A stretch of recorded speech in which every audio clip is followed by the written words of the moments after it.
Mirador, la plus grande tribune politique de la Guinée, l'habitacle de la pluralité des opinions. Mirador, le grand safari de l'investigation journalistique. Aboubacar Diallo.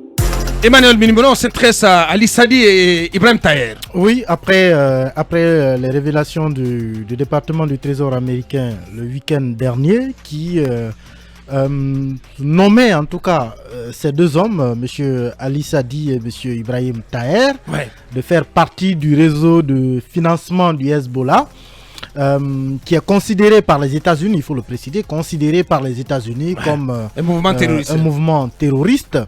Et Seulement, l'Union européenne, la Ligue arabe aussi considère le Hezbollah comme un mouvement terroriste. En tout cas, là, ils ont affaire avec les États-Unis. Bien sûr. Donc pourquoi je me limite sur les États-Unis. Bien. Le rapport indiquait que ces deux hommes contribuent financièrement au financement du Hezbollah et que cet argent fait partie des revenus qu'ils génèrent en Guinée et que des cadres guinéens seraient complices avec eux. Je pense que dans le rapport, on a même parlé de membres du gouvernement, mais aussi de douaniers guinéens qui fermeraient les yeux sur la sortie de dollars à l'aéroport de Conakry, donc en direction du Liban pour le Hezbollah. Et les deux hommes justement ont réagi quand leurs têtes surtout ont été mises à prix. Les États-Unis ont mis 10 millions de dollars, je crois, pour quiconque donnerait des informations sur eux ou sur leurs activités. Et ils ont réagi justement. Je prends la première, celle de Ibrahim Taher, qui dit que d'abord il est désagréablement surpris d'apprendre sur les réseaux sociaux en plus et d'autres médias que l'OFAC, donc du département du Trésor des États-Unis, l'accuse d'avoir des liens directs avec le Hezbollah. Et M. Taher dit qu'il refute catégoriquement ces accusations qu'il considère d'ailleurs injustifiées. Et en précisant, parce que le rapport a dit qu'il a fait usage de son titre de consul honoraire de Liban en Côte d'Ivoire pour entrer, sortir, se promener librement sur le territoire guinéen. Il a dit qu'il n'a jamais été consul de Côte d'Ivoire, enfin de Liban en Côte d'Ivoire. Ça c'est une première précision qu'il a apportée. Ensuite, il rappelle un peu qu'il a passé toute sa jeunesse en Afrique de l'Ouest, investi au Libéria, en Guinée, donc que cela ne lui permettait pas d'être très souvent en déplacement vers le Liban.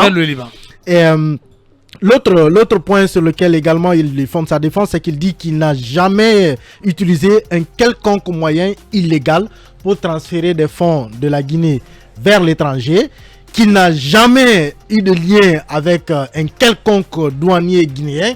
Donc pour répondre un peu à l'accusation selon laquelle il a corrompu des douaniers guinéens pour laisser sortir des fonds. Il dit aussi qu'il n'a aucun lien politique avec un parti libanais, encore moins avec le Hezbollah libanais. Et rapidement pour survoler la dernière précision qu'il a apportée, c'est qu'il a sollicité l'ouverture de discussions avec l'ambassade des États-Unis à Conakry, tout en se réservant justement le droit de constituer un cabinet d'avocats américains pour, dit-il, pour sa défense, laver son honneur qu'il considère être aujourd'hui en tout cas taché par le département du Trésor américain. Il y a ensuite la réponse de M. Ali Sadi également, qui a d'ailleurs lui dit qu'il défie quiconque pourrait prouver qu'il a transféré un seul dollar au Hezbollah, donc au Liban. Et lui aussi fonde sa défense sur quoi? C'est qu'il considère qu'il est peut-être associé à cette affaire parce que selon lui, en 2013-2014, le président Alpha Condé lui avait demandé de trouver un opérateur économique pour la construction d'un marché moderne. Je pense que c'est ce marché qui existe aujourd'hui à le grand marché de Conakry. Voilà. Et donc lui, en tant que, évidemment, en tant que Guinéen, patriote, voilà, son rôle s'est limité à faire la mise en relation. Il est entré dans cette démarche par hasard, selon sa réponse. Il est tombé sur un certain Tadjedine qui a manifesté justement de l'intérêt par rapport à ce projet et qui est venu à Conakry, qu'il a étudié, qui a ensuite finalement décidé d'investir, mais que lui, son rôle s'est limité justement à mettre M. Tadjidine en rapport avec les autorités guinéennes. D'ailleurs, une commission, semble-t-il, avait été mise en place à l'époque qui concernait, dans laquelle faisait partie Madame la maire de Matam. Je ne me rappelle plus à l'époque c'était qui. Précédemment, conseiller à la présidence. Voilà, qui faisait partie donc de cette commission, mais lui il n'a pas assisté aux négociations, il n'a pas assisté à la signature et quand il a fini de faire le lien, l'investisseur a poursuivi ses démarches avec l'État guinéen, mais que en plus il ne savait pas d'abord que l'homme qu'il venait de mettre en rapport avec l'État guinéen était suivi de près par le département du Trésor américain.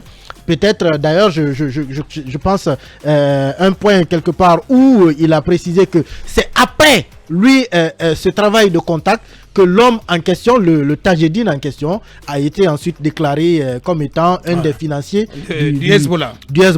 Donc voilà un peu sur quoi les deux hommes ont fondé leur défense par rapport à cette sortie qui est quand même inquiétante, scandaleuse, parce que il y a Monsieur Ali Sadi dans sa réponse qui a dit qu'il a échangé avec un responsable de l'ambassade des États-Unis en Guinée par rapport à cette déclaration justement.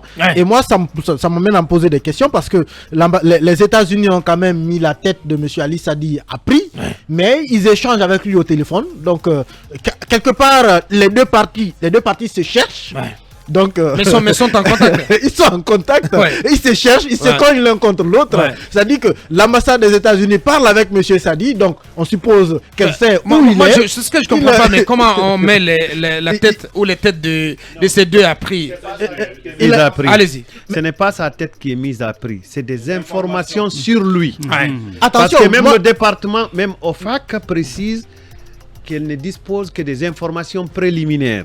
Mais elle promet 10 millions de dollars à celui qui donnerait des informations brutes sur les activités de et cela ouvre la porte. Moi, je n'ai pas de les arrêter parce qu'on a vu les services de sécurité se mettre en branle pour aller les garder ou peut-être. Bien, aidez-nous à comprendre, aidez-nous à compléter, Emmanuel. Allez-y. Non, en fait, ce qu'Emmanuel dit est correct, mais il ne s'agit pas d'une mise à prix. Celui qui les arrêterait, on lui donnerait 10 millions de dollars.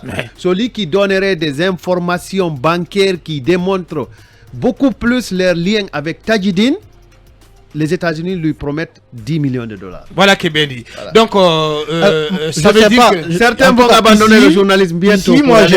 J'ai en tout cas j'ai pas compris.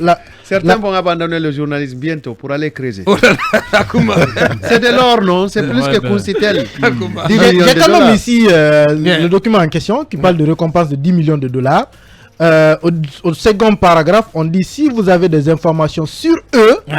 Ou sur des réseaux financiers du Hezbollah. Voilà, donc quand on est sur eux, je considère que c'est sur leur personne. En tout cas, de mon point de vue, parce qu'on parle d'eux, c'est pas pour leur réseau. C'est pas pour les livrer. Donc ce sont les deux. C'est pas pour les livrer ou les arrêter. Donc pour le moment. Mais c'est aussi des informations qui permettent un peu de connaître qui ils sont, comment ils fonctionnent, et ensuite leur réseau de financement. Mais c'est quand même étonnant parce que les États-Unis, comme je l'ai dit, échangent avec eux, ils se parlent. Mais ils n'ont pas toutes les informations sur eux. Justement, c'est étonnant parce qu'on aurait pu peut-être avoir des informations sur eux en échangeant avec eux. Parce que quand on regarde surprenant, Emmanuel, pour aller dans le même sens que vous, c'est quand on n'a pas toutes les informations sur quelqu'un ou sur ses réseaux, sur ses financements, mais en même temps on se permet de le mettre sur une liste noire. Non, ils ont des infos. Je suis pas toutes les infos, mais il y a quand même, c'est quand même surprenant. Mais pourquoi cette récompense de 10 millions? Attendez, l'une des plus grandes banques qui travaille avec ces deux, elle est implantée en Guinée. Laquelle? Je vous dis qu'elle est implantée en Guinée. Très bien. Et cette banque, elle est détenue par des intérêts américains. Et cette banque est sous surveillance rapprochée du Trésor américain. Pensez-vous qu'ils n'ont pas les informations? Et c'est leur Trésor. Je demande, mais s'ils avaient toutes les informations, pourquoi ils mettraient 10 millions sur la table? Qu'est-ce qu'ils cherchent? Je vais vous retourner une question. Quand quelqu'un a été l'intermédiaire entre Kassim Tadjidine avec un chef d'État africain et que celui-ci réalise des infrastructures énormes dans ce pays quand Kassim Tajidine a été cueilli à l'aéroport de Casablanca, on dirait, sauf erreur de ma part, par les services américains en toute discrétion, et que la Guinée s'est remuée discrètement pour peut-être demander des comptes à Rabat, sans que Rabat ne puisse faire quelque chose de solide selon nos informations. Quand celui-ci, donc Kassim Tajidine, a plaidé coupable devant la justice américaine, et qu'après il a fourni des informations sans doute. Après, on lui permet un élargissement et qu'il y ait des informations qui sortent sur son réseau. Pensez-vous que les Américains n'ont pas l'information? Non, ils ne sont pas dupes. Hein. Bien, mais moi j'ai estimé quand même depuis le départ que si on en est arrivé à ce point, c'est que forcément les Américains avaient suffisamment d'informations. Mais là quand même, Ali Sadi dit que l'initiative est venue de l'ambassade des États-Unis qui l'a appelé. On l'a appelé. Ne soyez pas le niais de la crèche, Emma. Non, je dis ce qui est écrit. Je dis ce qui est écrit. Parce que vous nous faites tourner en rond. Il a été appelé. Et pourquoi? Moi, justement, je me pose des questions. Si on a pu l'appeler après l'avoir classé sur une liste noire, peut-être qu'on aurait pu aussi l'appeler avant de procéder à ce classement. Oui, mais ils ont précisé que la liste noire, il peut être dégommé là s'il coopère. Oui, bien sûr. C'est précis dans le communiqué original. Ils ont envie de... C'est une fenêtre ouverte. Peut-être qu'ils cherchent plus gros, qui sait. Il faut qu'on s'écoute. Ali Sadi et Taher, c'est plus de 40 millions de dollars d'engagement dans des banques guinéennes. 40 millions de dollars d'engagement. Si leur argent sort, les banques ferment. Voilà, c'est des problèmes. Hein? Bien, allez-y Mamadouri. C'est tout le système bancaire guinéen qui est mis en cause. Ouais. Bien, allez-y Mamadouri. Bon, écoutez, je pense que ce document-là ouvre la porte, en tout cas, à ce que j'appelle une série de dénonciations. Maintenant, est-ce qu'elles vont être vraies ou tout simplement calomnieuses? Mais je suis sûr que dans même l'entourage ou les entourages de M. Ali Sadi et Taher, il va y avoir des volontaires qui vont vouloir sans doute vendre des informations qui coûtent des millions de dollars. Maintenant, est-ce qu'elles seront vraies ou pas? La question est là. Et le fait qu'ils soient en rapport déjà avec l'ambassade, je suppose que l'ambassade, avec ce contact direct, essaie d'avoir des informations sur la base de ce qu'ils ont contre eux, et que ces messieurs-là ont dû donner ce qu'ils ont comme information. Parce qu'ils ne vont pas eux-mêmes se déclarer étant de connivence avec une entreprise terroriste, fut-elle le Hezbollah. Et de ce point de vue, si elle est arrivée à la limite de ces investigations directement avec les concernés, je parle des Américains. Maintenant, ils veulent recourir justement aux dénonciations, peut-être des proches de ces messieurs-là, pour peut-être retracer leur argent, leurs fonds, quand ça quitte la Guinée, où est-ce que ça va? Est-ce qu'ils financent exactement le Hezbollah? Est-ce qu'ils sont connivents avec eux? L'autre aspect est que ce sont quand même des Guinéens, sauf si je me trompe. Bien. À ce que je Oui, sache, ce sont des Guinéens. c'est des gens qui ont la nationalité, en tout cas le passeport guinéen désormais. De ce point Et de justement, vue, ça m'amène à vous poser la question, Mamadouri. L'État guinéen va-t-il coopérer avec les États-Unis? J'ai dit que ce sont des Guinéens. Alors l'État guinéen peut-être est entre le marteau et l'enclume, parce qu'il ne faut pas vendre ou sinon jeter des Guinéens à la première accusation. Peut-être que le gouvernement guinéen lui-même pourrait chercher à savoir exactement ce qu'il aurait reproché, est-ce que c'est vrai ou pas, avant de les livrer. Et encore, je pense qu'on n'est pas au stade de leur livraison. Sinon, tout simplement, les États-Unis auraient demandé qu'on les livre, et en ce moment qu'on les extradie sans doute aux États-Unis ou je ne sais où. Bien. On n'est pas encore arrivé à ce stade. Peut-être qu'on cherche à les accabler avec des preuves tangibles. Et le moment peut-être est venu pour eux aussi de se défendre. Je crois que c'est ce qu'ils ont commencé à faire. On a cherché à avoir l'un ou l'autre. Pour l'instant, ils ne sont pas disponibles. On nous dit qu'on va organiser tout ceci. Peut-être pour mercredi, ou en tout cas dans le courant de la semaine. Allez-y, Mamadou Dia. Oui, c'est une véritable douche froide administrée à nos deux compatriotes d'origine libanaise qui se retrouvent ainsi dans la gueule du loup américain. Maintenant, Emma et Akumba se sont étalés là-dessus. Moi, je veux juste préciser que le Hezbollah, c'est tout d'abord un parti politique. Le Liban, c'est le confessionnalisme, c'est-à-dire la politique, le pouvoir est réparti entre les religions. Ce sont eux qui règnent. Donc, et chacun des partis a presque une milice. Le Hezbollah en a, Walid Jumbla du SPL, il en a, ainsi de suite. Même il y a la milice chrétienne. Mais pourquoi le Hezbollah? Parce que le Hezbollah, dans sa charte, Et c'est écrit noir sur blanc qu'il faut détruire l'État d'Israël. Donc il y a des attentats qu'on attribue au Hezbollah, ce qui fait que l'organisation est considérée aujourd'hui comme un mouvement terroriste. Un mouvement terroriste. Les financements du Hezbollah viennent principalement de l'Iran, mais aussi il y a les 1/5 des revenus de chaque chiite libanais qui sont prélevés pour contribuer à l'effort de guerre.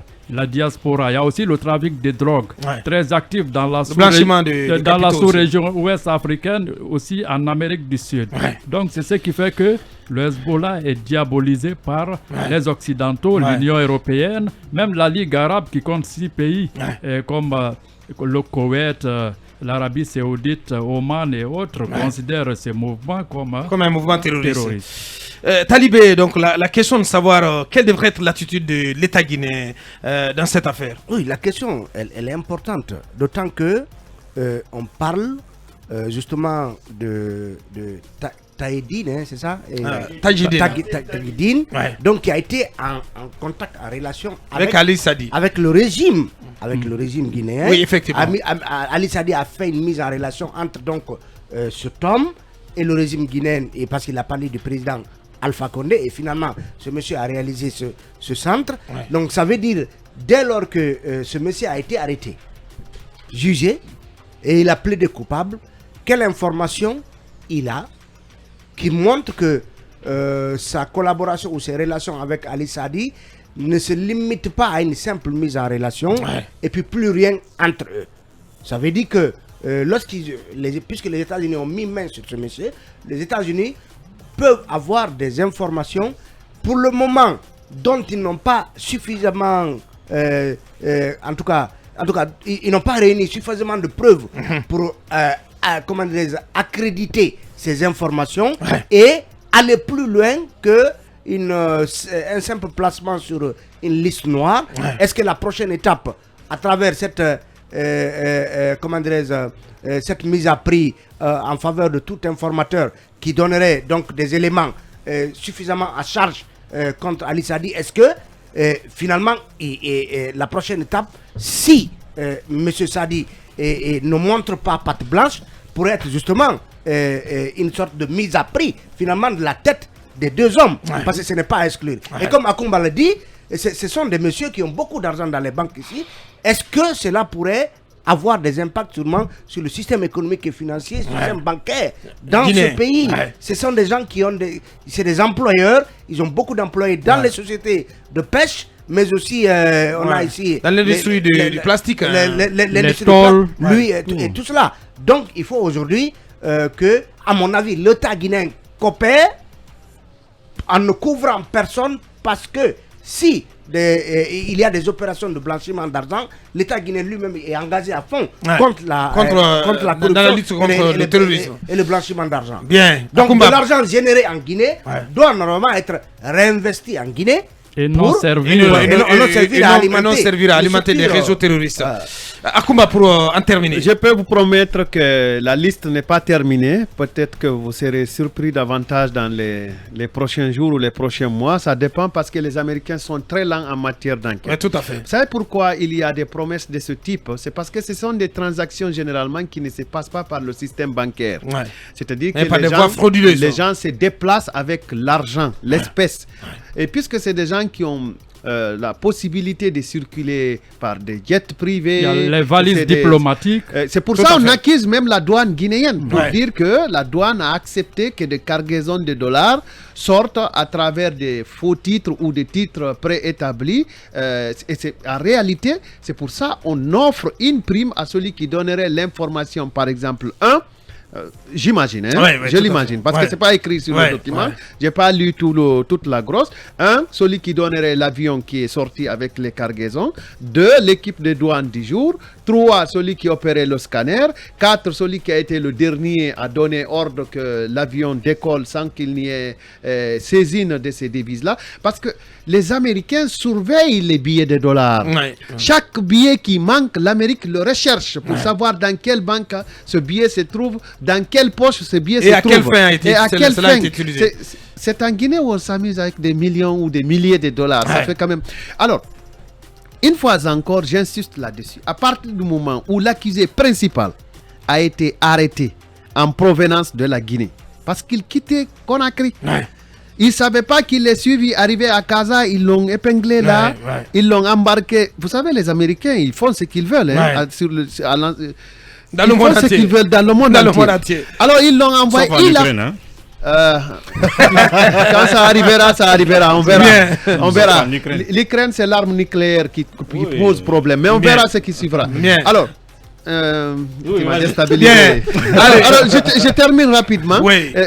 À partir du moment où ce dernier Tajidine a accepté de coopérer avec la justice américaine et que la justice a été très clémente à son égard, je suis presque sûr que Tajidine a laissé des pistes. Ouais. Et Tajidine est Peut-être que- identifié peut-être comme que c'est étant lui- un peut-être soutien que c'est lui qui a Hezbollah. dénoncé, Et si vous vous rappelez, quand on parlait des cités Tahir et de Sadi. l'immobilier, là, la cité 2 octobre et tout ce qui sont... 2000, résidence de 2000. 2000 et d'autres infrastructures, je vous avais dit, attention, le Hezbollah est accusé d'avoir des intérêts en Effectivement, Guinée effectivement. et certaines infrastructures immobilières pourraient être concernées. Oh là là. Ce qui est clair, c'est que Ali Sadi, Tahir Ibrahim, protégez-vous et coopérez. Ils sont, vous voulez dire Non, qu'ils mais sont, ils sont dans la merde. Ils ont intérêt. Ils sont dans la merde. Ah oui. Leurs banques finiront par les déguerpir de là.